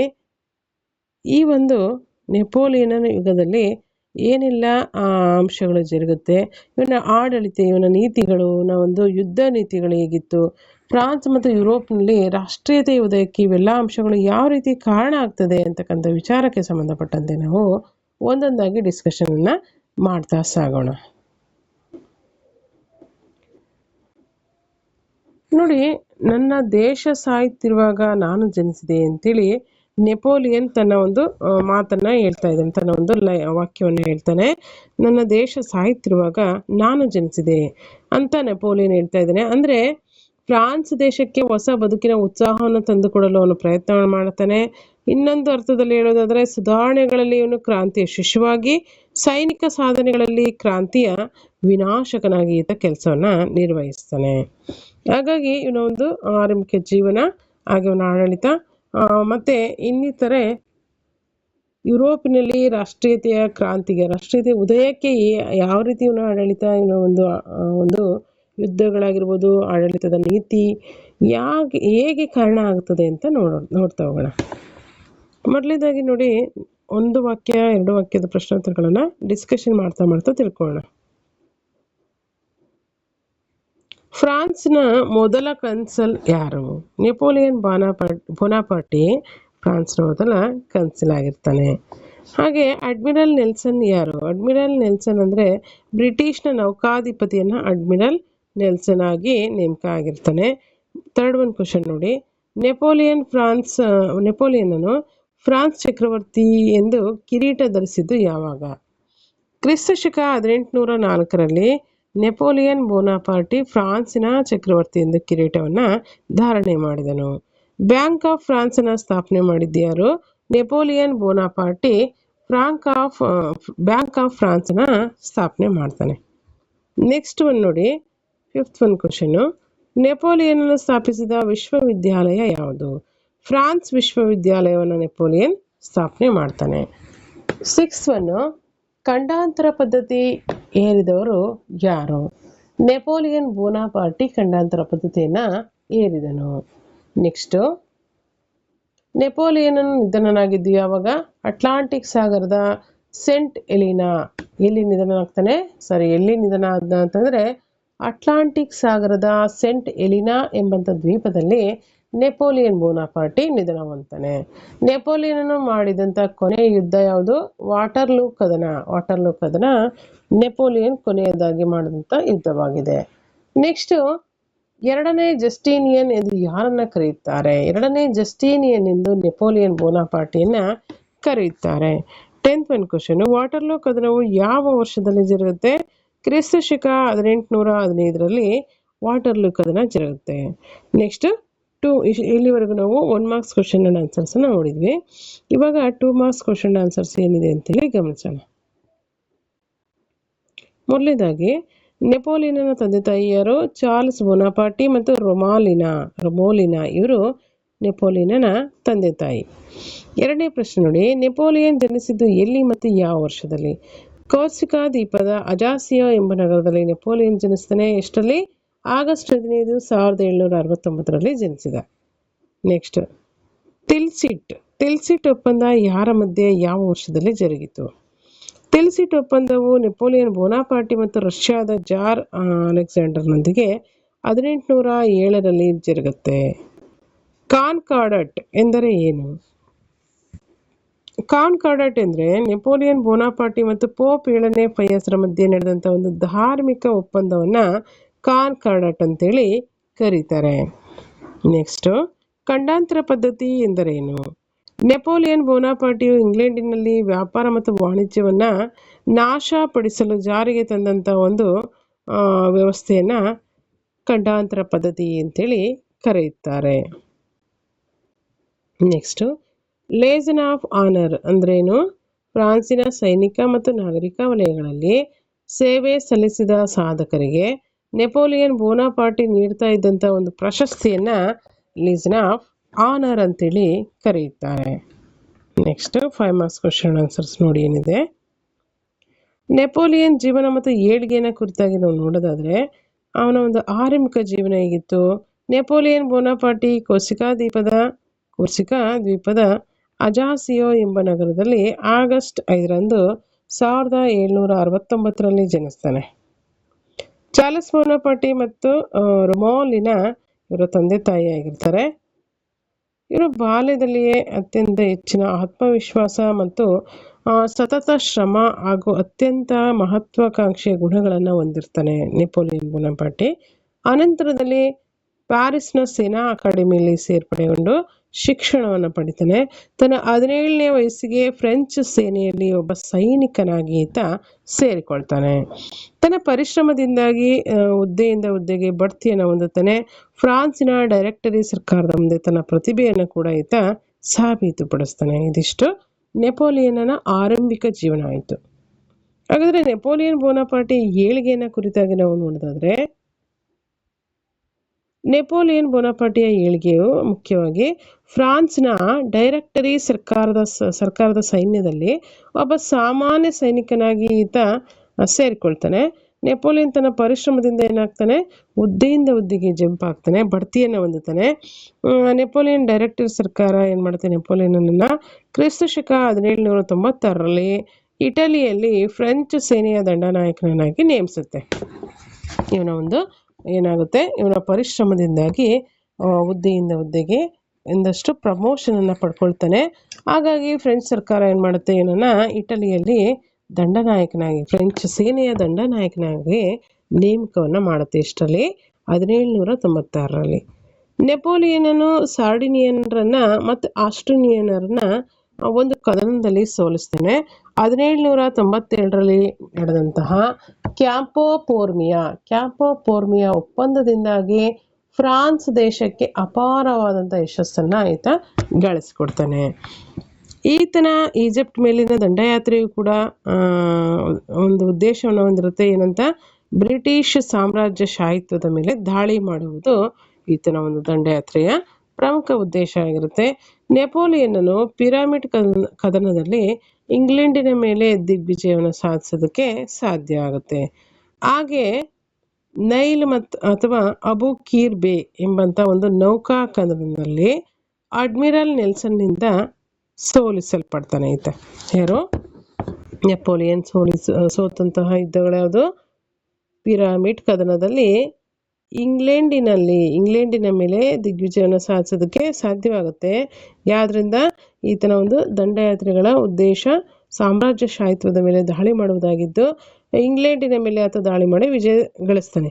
ಆದ್ರೆ ಇನ್ನೊಂದೇನಾಯ್ತು ನೋಡಿ, ಇಲ್ಲಿ ನೈಲ್ ಅಥವಾ ಅಬುಕೀರ್ ಬೇ ಎಂಬ ನೌಕಾ ಕದನದಲ್ಲಿ ಅಡ್ಮಿರಲ್ ನೆಲ್ಸನ್ನಿಂದ ಈತ ಸೋಲಲ್ಪಡ್ತಾನೆ. ನೆಪೋಲಿಯನ್ನನು ಇಟಲಿಯ ದಂಡಯಾತ್ರೆಯನ್ನ ಯಶಸ್ವಿಯಾಗಿ ಮುನ್ನಡೆಸಿ ಫ್ರಾನ್ಸಿಗೆ ಹಿಂದಿರುಗ್ತಾನೆ. ಆಗ ಫ್ರಾನ್ಸ್ನಲ್ಲಿದ್ದಂತಹ ಡೈರೆಕ್ಟರಿ ಸರ್ಕಾರವು ಉತ್ತಮ ಆಡಳಿತ ನಡೆಸುವಲ್ಲಿ ವಿಫಲವಾಗಿದ್ದಂಥ ಕಾರಣದಿಂದಾಗಿ ನೆಪೋಲಿಯನ್ ಬೋನಾಪಾರ್ಟಿಯನ್ನ ಡೈರೆಕ್ಟರಿ ಸರ್ಕಾರ ಏನ್ ಮಾಡುತ್ತೆ, ಅವನ ಒಂದು ಡೈರೆಕ್ಟರಿ ಸರ್ಕಾರವನ್ನ ನೆಪೋಲಿಯನ್ ಬೋನಾಪಾರ್ಟಿದು ಸರ್ಕಾರ ಏನಿರುತ್ತೆ ಅದನ್ನ ಕಿತ್ತೊಗೆದು 3 ಜನರ ಸದಸ್ಯರುಳ್ಳ ಕಾನ್ಸುಲೇಟ್ ಸರ್ಕಾರವನ್ನ ಸ್ಥಾಪನೆಯನ್ನ ಮಾಡ್ತಾನೆ. ಅಂದ್ರೆ ಇಲ್ಲಿ ನೆಪೋಲಿಯನ್ ಇಟಲಿಯಲ್ಲಿ ಏನ್ ದಂಡಯಾತ್ರೆಯನ್ನ ಮಾಡಿಬಿಟ್ಟು ಏನ್ ಮಾಡ್ತಾನೆ, ಫ್ರಾನ್ಸಿಗೆ ಹಿಂದಿರುಗ್ತಾನೆ. ಆಗ ಏನಾಗುತ್ತೆ, ಫ್ರಾನ್ಸ್ನಲ್ಲಿದ್ದಂಥ ಡೈರೆಕ್ಟರಿ ಸರ್ಕಾರವು ಉತ್ತಮ ಆಡಳಿತ ನಡೆಸುವಲ್ಲಿ ವಿಫಲವಾಗಿದ್ದಂಥ ಕಾರಣ ಅಲ್ಲಿನ ಒಂದು ಸರ್ಕಾರ ಏನಾಗಿರುತ್ತೆ, ಸರಿಯಾಗಿ ಆಡಳಿತವನ್ನು ನಡೆಸ್ತಾ ಇರಲ್ಲ ಉತ್ತಮವಾಗಿ.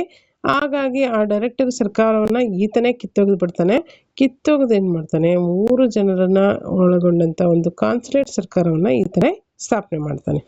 ಈ ಕಾನ್ಸುಲೇಟ್ ಸರ್ಕಾರದ ಪ್ರಥಮ ಸದಸ್ಯನಾದವನೇ ನೆಪೋಲಿಯನ್ ಬೋನಾಪಾರ್ಟಿ, ದ್ವಿತೀಯ ಸದಸ್ಯನಾದವನೇ ಅಬ್ಬೆಸಿಯನ್, 3ನೇ ಸದಸ್ಯ ಡ್ಯೂಕಸ್. ನೆಪೋಲಿಯನ್, ಅಬ್ಬೆಸಿಯನ್, ಡ್ಯೂಕೋಸ್ನ 3 ಒಂದು ಸದಸ್ಯರುಳ್ಳಂತಹ ಕಾನ್ಸುಲೇಟ್ ಸರ್ಕಾರವನ್ನ ನೆಪೋಲಿಯನ್ ಬೋನಾಪಾರ್ಟಿ ಹುಟ್ಟುಹಾಕ್ತಾನೆ. ಯಾವ ಸರ್ಕಾರವನ್ನ ಕಿತ್ತುಒಗೆದು? ಡೈರೆಕ್ಟರಿ ಸರ್ಕಾರವನ್ನ ಕಿತ್ತುಒಗೆದು ಕಾನ್ಸುಲೇಟ್ ಸರ್ಕಾರವನ್ನ ಈತ ಆರಂಭಿಸ್ತಾನೆ. ಈ ಒಂದು ಫ್ರಾನ್ಸ್ಗೆ ಏನಾಗುತ್ತೆ, ಮುಂದೆ ಫ್ರಾನ್ಸ್ ಹೆಸರಿಗೆ ಮಾತ್ರ ಗಣರಾಜ್ಯವಾಗಿ ಉಳಿಯುತ್ತೆ. ಫ್ರಾನ್ಸ್ ಏನ್ ಮಾಡುತ್ತೆ, ಹೆಸರಿಗೆ ಮಾತ್ರ ಗಣರಾಜ್ಯವಾಗಿ ಉಳಿದು 1804ರಲ್ಲಿ ನೆಪೋಲಿಯನ್ನನು ತನ್ನನ್ನು ಫ್ರಾನ್ಸಿನ ಸರ್ವಾಧಿಕಾರಿ ಅಂತೇಳಿ ಘೋಷಿಸ್ಕೊಳ್ತಾನೆ. ಇದಿಷ್ಟು ನೆಪೋಲಿಯನ್ ಬೋನಾಪಾರ್ಟಿಯ ಒಂದು ಪ್ರಮುಖವಾಗಿರ್ತಕ್ಕಂಥ ಆರಂಭಿಕ ಜೀವನ ಮತ್ತು ಅವನ ಒಂದು ಸಾಧನೆಗಳು ಏನಿತ್ತು ಅನ್ನೋದನ್ನ, ಅವನ ಹೇಳಿಕೆ ಯಾವ ರೀತಿ ಬಂದಿದೆ ಅನ್ನೋದನ್ನ ಗಮನಿಸಿದ್ವಿ. ನೆಕ್ಸ್ಟ್ ನೋಡೋಣ, ನೆಪೋಲಿಯನ್ ಬೋನಾಪಾರ್ಟಿಯ ದಂಡಯಾತ್ರೆಗಳನ್ನ ಕುರಿತಾಗಿ ನೋಡೋಣ. ಫ್ರಾನ್ಸ್ನ ಸೈನ್ಯವನ್ನು ಸಂಪೂರ್ಣವಾಗಿ ಸೋಲಿಸಲೆಂದು ಇಂಗ್ಲೆಂಡಿನ ನಾಯಕತ್ವದಲ್ಲಿ ಪ್ರಷ್ಯಾ, ಆಸ್ಟ್ರಿಯಾ, ರಷ್ಯಾ, ಸ್ಪೇನ್ ಇತರ ದೇಶಗಳು ರಚನೆ ಮಾಡಿಕೊಂಡಿದ್ದಂತಹ ಪ್ರಥಮ ಮತ್ತು ದ್ವಿತೀಯ ಒಕ್ಕೂಟಗಳನ್ನು ಏನ್ ಮಾಡ್ತಾನೆ ಬೋನಾಪಾರ್ಟಿ ಯಶಸ್ವಿಯಾಗಿ ಎದುರಿಸ್ತಾನೆ. ಆದ್ರೆ ಇಂಗ್ಲೆಂಡಿನ ಸೈನ್ಯವನ್ನ ಸದೆಬಡಿಯುವಲ್ಲಿ ಒಂದಷ್ಟು ವಿಫಲತೆಯನ್ನ ಹೊಂದುತ್ತಾನೆ. ನೆಪೋಲಿಯನ್ ನಾಯಕತ್ವದಲ್ಲಿ ನಡೆದಂತ ಇತರೆ ಕದನಗಳು ಯಾವ್ದಾವ್ದಿತ್ತು ಅನ್ನೋದನ್ನ ನಾವು ಒಂದೊಂದಾಗಿ ನೋಡೋಣ. ಟ್ರಫಲ್ಗರ್ ಕದನ 1805ರಲ್ಲಿ ಜರುಗುತ್ತೆ. ಈ ಒಂದು ಟ್ರಫಲ್ಗರ್ ಕದನದಲ್ಲಿ ಫ್ರಾನ್ಸ್ನಲ್ಲಿ ನೆಪೋಲಿಯನ್ನ ಬೆಳವಣಿಗೆಯನ್ನು ಸಹಿಸದೇ ಇರತಕ್ಕಂಥ ಇಂಗ್ಲೆಂಡ್ ದೇಶ ಆಸ್ಟ್ರಿಯಾ, ರಷ್ಯಾ, ಸ್ವೀಡನ್ ದೇಶಗಳನ್ನ ಒಳಗೂಡಿಸಿಕೊಂಡು ಒಂದು ಒಕ್ಕೂಟವನ್ನು ರಚನೆ ಮಾಡಿಕೊಳ್ಳುತ್ತೆ. 1805ರಲ್ಲಿ ಟ್ರಫಲ್ಗರ್ ಕದನದಲ್ಲಿ ನೆಪೋಲಿಯನ್ನ ಇಂಗ್ಲೆಂಡ್ ಏನ್ ಮಾಡುತ್ತೆ, ಸೋಲಿಸುತ್ತೆ. ನೆಕ್ಸ್ಟ್ ನೋಡಿ, ನೆಕ್ಸ್ಟ್ ಆಸ್ಟರ್ಲಿಟ್ಜ್ ಕದನ. ಆಸ್ಟರ್ಲಿಟ್ಜ್ ಕದನ ಕೂಡ 1805ರಲ್ಲೇ ಜರುಗುತ್ತೆ. ನೆಪೋಲಿಯನ್ ತನ್ನ ವಿರುದ್ಧ ರಚನೆಯಾಗಿದ್ದಂತಹ ಒಕ್ಕೂಟದ ರಾಷ್ಟ್ರಗಳಾದ ಆಸ್ಟ್ರಿಯಾ ಮತ್ತು ರಷ್ಯಾಗಳನ್ನ 1805ರಲ್ಲಿ ನಡೆದಂತ ಆಸ್ಟರ್ಲಿಟ್ಜ್ ಕದನದಲ್ಲಿ ನೆಪೋಲಿಯನ್ ಸೋಲಿಸ್ತಾನೆ. 1807ರಲ್ಲಿ ರಷ್ಯಾದೊಂದಿಗೆ ಟಿಲ್ಸಿಟ್ ಒಪ್ಪಂದವನ್ನ ಈತ ಮಾಡ್ಕೊಳ್ತಾನೆ. ಅಲ್ಲಿಗೆ ಅದು ಮುಕ್ತಾಯ ಆಗುತ್ತೆ. ನೆಕ್ಸ್ಟ್ ರಷ್ಯಾದ ದಂಡಯಾತ್ರೆ 1812ರಲ್ಲಿ ಜರುಗುತ್ತೆ. ರಷ್ಯಾದ ಜಾರ್ ಅಲೆಕ್ಸಾಂಡರ್ನು ನೆಪೋಲಿಯನ್ನ ಖಂಡಾಂತರ ಪದ್ಧತಿಯ ನಿಯಮಗಳನ್ನ ಮುಂದೆ ಖಂಡಾಂತರ ಪದ್ಧತಿಗಳನ್ನ ಏನ್ ಮಾಡ್ತಾನೆ ಈತ ಒಂದು ಮುರಿದು, ಕಾರಣ ಏನಾಗಿರುತ್ತೆ ಖಂಡಾಂತರ ಪದ್ಧತಿಯನ್ನ ಮುರಿಲಿಕ್ಕೆ ಅಂತಂದ್ರೆ ಮುಖ್ಯವಾಗಿ ಇಲ್ಲಿ ನೆಪೋಲಿಯನ್ ರಷ್ಯಾದ ಮೇಲೆ ದಾಳಿಯನ್ನ ಮಾಡ್ತಾನೆ. ಆದ್ರೆ ರಷ್ಯಾದ ಜಾರ್ ದೊರೆ ಯುದ್ಧದಿಂದ ಹಿಂದಕ್ಕೆ ಸರಿಯುವ ನೀತಿಯನ್ನ ಅನುಸರಿಸ್ತಾನೆ. ಅದರಿಂದಾಗಿ ಏನಾಗುತ್ತೆ, ನೆಪೋಲಿಯನ್ನಿಗೆ ಯಾವುದೇ ವಿಜಯ ಕೂಡ ಸಿಗಲ್ಲ. ಹಲವಾರು ಕಾರಣಗಳಿಂದ ತನ್ನ ಸೈನಿಕರನ್ನ ಕಳ್ಕೊಳ್ತಾನೆ. ನೆಪೋಲಿಯನ್ ಯಾವುದೇ ಫಲವಿಲ್ಲದೆ ಫ್ರಾನ್ಸಿಗೆ ಹಿಂದಿರುಗಬೇಕಾಗತ್ತೆ. ಇದು ರಷ್ಯಾದ ದಂಡಯಾತ್ರೆಗೆ ಸಂಬಂಧಪಟ್ಟಂತೆ ನಾವು ಗಮನಿಸಬೇಕಾಗಿರ್ತಕ್ಕಂಥ ಅಂಶ ಆಯಿತು. ನೆಕ್ಸ್ಟ್ ನೋಡಿ, 4th ಪಾಯಿಂಟ್ ಅಲ್ಲಿ ಲಿಪ್ಸಿಕ್ ಕದನ 1813ರಲ್ಲಿ ಜರುಗುತ್ತೆ. ಇಂಗ್ಲೆಂಡಿನ ನಾಯಕತ್ವದಲ್ಲಿ ರಚನೆಯಾದಂತಹ 4ನೇ ಒಕ್ಕೂಟ ನೆಪೋಲಿಯನ್ನ 1813ರಲ್ಲಿ ನಡೆದಂತ ಲಿಪ್ಸಿಕ್ ಕದನದಲ್ಲಿ ಸೋಲಿಸಿ ಬಂಧಿಸಿ ಎಲ್ಬಾ ಎಂಬ ದ್ವೀಪಕ್ಕೆ ಆತನನ್ನ ಗಡೀಪಾರು ಮಾಡುತ್ತೆ. ಅಂದ್ರೆ ಮೊದಲಿಂದ ಕೂಡ ಇಂಗ್ಲೆಂಡನ್ನ ಕಂಡ್ರೆ ನೆಪೋಲಿಯನ್ಗೆ ಆಗ್ತಾ ಇರಲ್ಲ. ಹಾಗಾಗಿ ಯುದ್ಧಗಳ ಮೇಲೆ ಯುದ್ಧವನ್ನ ಮಾಡ್ತಾ ಇರ್ತಾನೆ. ಕೆಲವೊಮ್ಮೆ ಜಯ ಸಿಗುತ್ತೆ, ಕೆಲವೊಮ್ಮೆ ಅಪಜಯಗೊಂಡು ಆತ ಏನ್ ಮಾಡ್ತಾನೆ, ಇನ್ನೂ ದ್ವೇಷಿಸ್ತಾನೆ ಇರ್ತಾನೆ. ಇಂಗ್ಲೆಂಡ್ನವರು ಕೂಡ ಈ ಒಂದು ಅವಕಾಶವನ್ನು ಕಾಯ್ತಾ ಇರ್ತಾರೆ. ಕೊನೆಗೆ ಏನಾಗುತ್ತೆ, 1813ರಲ್ಲಿ ಇಂಗ್ಲೆಂಡಿನ ನಾಯಕತ್ವದಲ್ಲಿ ರಚನೆಯಾಗಿರ್ತಕ್ಕಂಥ ಮತ್ತೊಂದು 4ನೇ ಒಕ್ಕೂಟವನ್ನ ಇವರು ನೆಪೋಲಿಯನ್ ವಿರುದ್ಧ ರಚನೆ ಮಾಡ್ಕೊಳ್ತಾರೆ. 1813ರಲ್ಲಿ ಏನಾಗುತ್ತೆ, ಲಿಪ್ಸಿಕ್ ಕದನ ನಡೆಯುತ್ತೆ. ಈ ಒಂದು ಲಿಪ್ಸಿಕ್ ಕದನದಲ್ಲಿ ಸಂಪೂರ್ಣವಾಗಿ ನೆಪೋಲಿಯನ್ನ ಸೋಲಿಸಿ ಅವನನ್ನ ಬಂಧಿಸಿ ಎಲ್ಬಾ ಎಂಬ ಒಂದು ದ್ವೀಪಕ್ಕೆ ಗಡೀಪಾರು ಮಾಡಲಾಗುತ್ತೆ. ನೆಕ್ಸ್ಟ್ ನೋಡಿ, ವಾಟರ್ಲೂ ಕದನ. ವಾಟರ್ಲೂ ಕದನ 1815ರಲ್ಲಿ ಜರುಗುತ್ತೆ. ಎಲ್ಬಾ ದ್ವೀಪದಿಂದ ತಪ್ಪಿಸಿಕೊಂಡು ಫ್ರಾನ್ಸ್ಗೆ ಮರಳಿದಂತ ನೆಪೋಲಿಯನ್ ಸುಮಾರು 100 ದಿನಗಳ ಕಾಲ ಆಳ್ವಿಕೆಯನ್ನ ಮಾಡ್ತಾನೆ. ಆದ್ರೆ ಮತ್ತೊಮ್ಮೆ ಒಕ್ಕೂಟ ರಾಷ್ಟ್ರಗಳು 1815ರಲ್ಲಿ ವಾಟರ್ಲೂ ಎಂಬಂತ ಒಂದು ಕದನವನ್ನ ಮಾಡಿ ಸಂಪೂರ್ಣವಾಗಿ ಆತನನ್ನ ಸೋಲಿಸಿ ಸೆಂಟ್ ಎಲೆನಾ ದ್ವೀಪಕ್ಕೆ ಗಡೀಪಾರು ಮಾಡ್ತಾರೆ. ಇದಿಷ್ಟು ನೆಪೋಲಿಯನ್ ಮತ್ತೆ ಆತನ ದಂಡಯಾತ್ರೆಗಳಿಗೆ ಸಂಬಂಧಪಟ್ಟಂತ ಪ್ರಮುಖ ಅಂಶಗಳಾಯಿತು. ಯಾವ್ಯಾವ ಒಂದು ಕದನಗಳನ್ನು ಮಾಡ್ತಾನೆ, ಮೊದಲನೇದಾಗಿ 1805ರಲ್ಲಿ ಟ್ರಫಲ್ಗರ್ ಕದನ ನಡೆಯುತ್ತೆ. ನೆಕ್ಸ್ಟ್ ಆಸ್ಟರ್ಲಿಟ್ಜ್ ಕದನ 1805ರಲ್ಲಿ, ದಂಡಯಾತ್ರೆ ರಷ್ಯಾದ ದಂಡಯಾತ್ರೆ 1812, ಹಾಗೆ ಲಿಪ್ಸಿಕ್ ಕದನ 1813ರಲ್ಲಿ ಜರುಗುತ್ತೆ.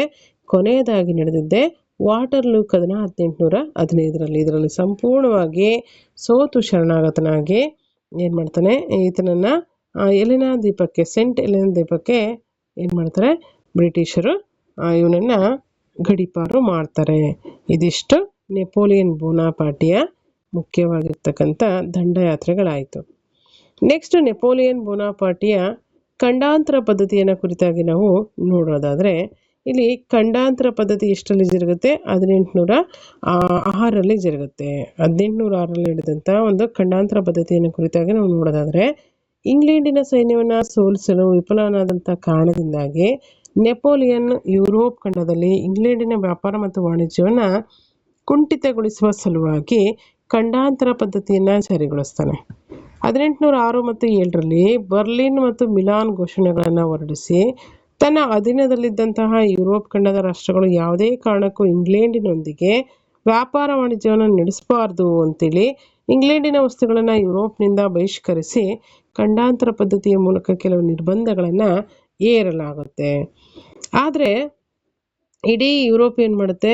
ಇಡೀ ಯುರೋಪ್ ಖಂಡವು ವ್ಯಾಪಾರ ಸರಕುಗಳನ್ನು ಪಡೆಯೋದಕ್ಕೆ ಇಂಗ್ಲೆಂಡನ್ನೇ ನೆಚ್ಕೊಂಡಿರುತ್ತೆ.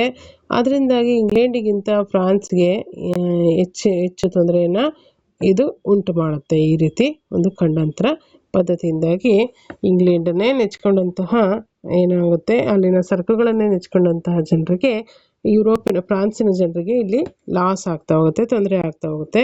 ಯುರೋಪ್ ಖಂಡದ ಬಹಳಷ್ಟು ರಾಷ್ಟ್ರಗಳು ಇಂಗ್ಲೆಂಡಿನ ಮೇಲೆ ಅಪಾರವಾಗಿರ್ತಕ್ಕಂಥ ಒಂದು ಅವರ ಒಂದು ಸರಕುಗಳ ಮೇಲೆ ಏನಾಗಿರುತ್ತೆ, ಅವರ ಸರಕುಗಳನ್ನು ನೆಚ್ಕೊಂಡಿರ್ತಾರೆ. ಅಂದರೆ ಅವರು ಅವುಗಳ ಮೇಲೆ ಡಿಪೆಂಡ್ ಆಗಿರ್ತಾರೆ, ಅವಲಂಬನೆ ಆಗಿರ್ತಾರೆ.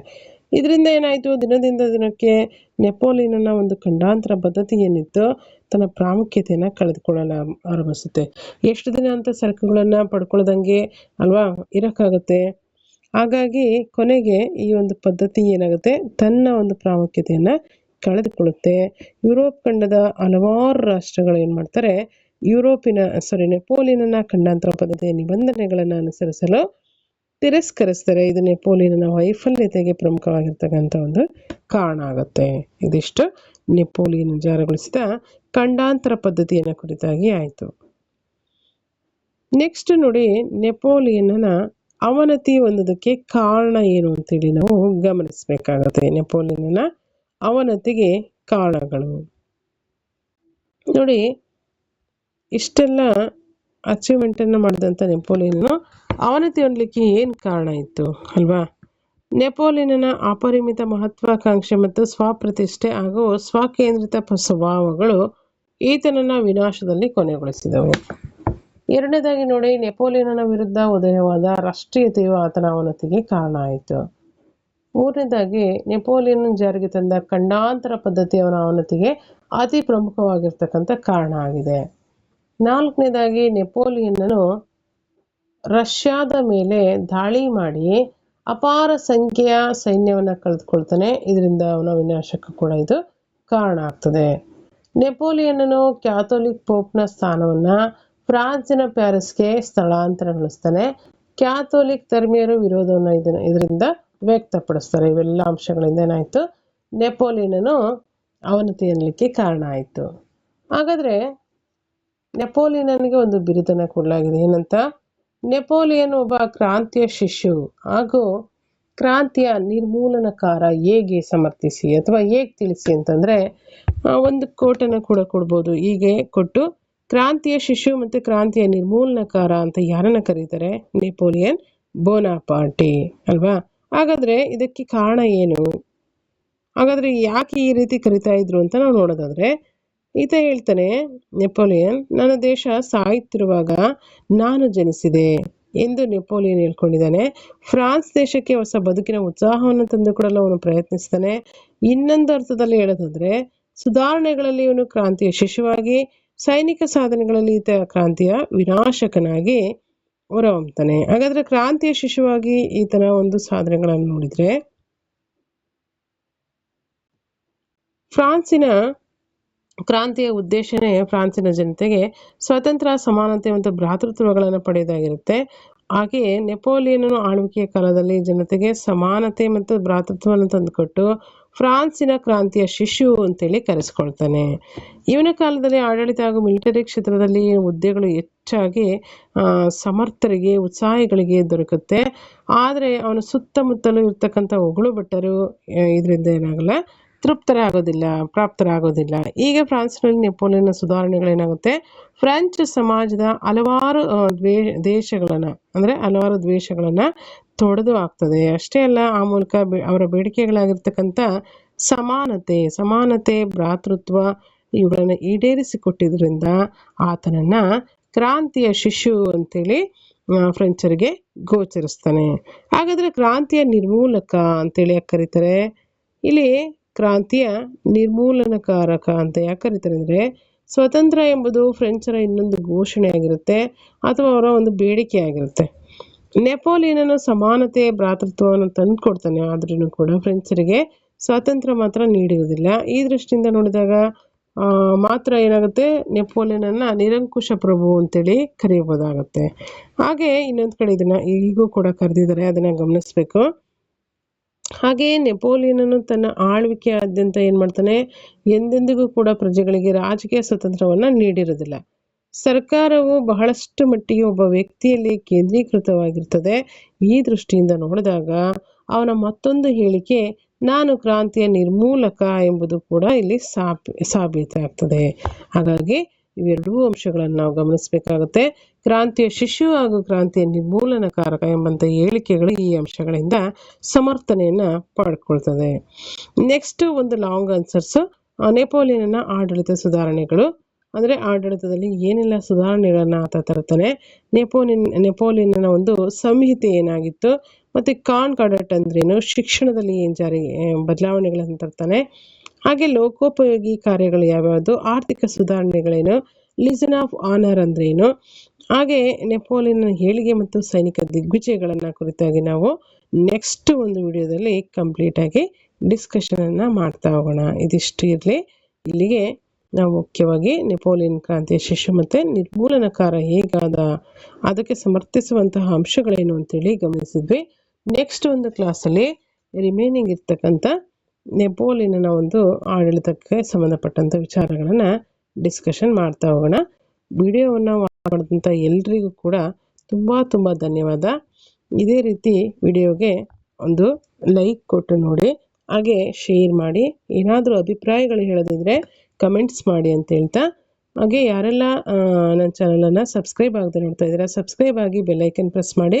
ಆಲ್ರೆಡಿ ಸಬ್ಸ್ಕ್ರೈಬ್ ಆಗಿರೋರಿಗೆ ತುಂಬ ಧನ್ಯವಾದ. ಇದಿಷ್ಟು ಹೇಳ್ತಾ ಈ ವಿಡಿಯೋವನ್ನು ಎಂಡ್ ಮಾಡ್ತಾ ಇದ್ದೀನಿ. ಜೈ ಹಿಂದ್, ಜೈ ಕರ್ನಾಟಕ ಮಾತೆ. Thank you one and all.